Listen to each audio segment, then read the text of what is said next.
Hola a todos, bienvenidos a nuestro canal, Remedios de la Abuela. Hoy vamos a hablar de un problema común que afecta a muchas personas, la piel seca. ¿Sabías que existen remedios caseros efectivos para tratarla? Y lo mejor de todo es que los tenemos aquí. En menos de 5 minutos, te mostraré 5 remedios caseros increíbles para aliviar la piel seca. Así que no te vayas a ningún lado. Remedio 1, aceite de coco. Nuestro primer remedio casero es el aceite de coco. Es un hidratante natural muy efectivo y también tiene propiedades antibacterianas. Simplemente aplica una pequeña cantidad de aceite de coco sobre la piel seca y masajea suavemente. En poco tiempo, notarás que tu piel se siente mucho más suave y saludable. Remedio 2, aloe vera. El segundo remedio es el aloe vera.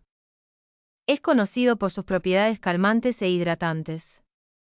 Corta una hoja de aloe vera, extrae el gel y aplica directamente sobre la piel seca. Deja actuar durante 15 minutos y luego enjuaga con agua tibia. Tu piel estará radiante y nutrida.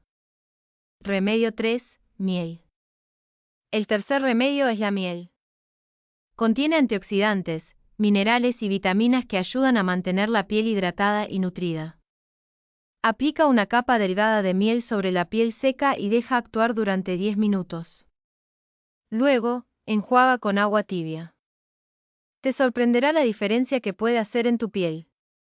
Remedio 4, aguacate. El cuarto remedio es el aguacate. Este delicioso fruto está lleno de ácidos grasos y vitaminas que nutren e hidratan la piel.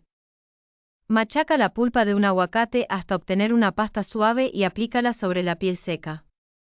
Deja actuar durante 15 minutos y enjuaga con agua tibia.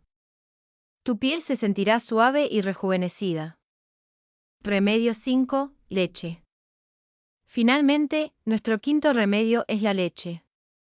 La leche contiene ácido láctico, que ayuda a eliminar las células muertas de la piel y promueve la producción de colágeno. Remoja un paño suave en leche tibia y colócalo sobre la piel seca durante 5 minutos. Luego, enjuaga con agua tibia. Notarás una piel más tersa y suave al instante. Y ahí lo tienen, amigos. 5 remedios caseros increíbles para tratar la piel seca en menos de 5 minutos. Si te gustó este video, no olvides darle like y suscribirte a nuestro canal para más consejos y trucos de belleza y bienestar.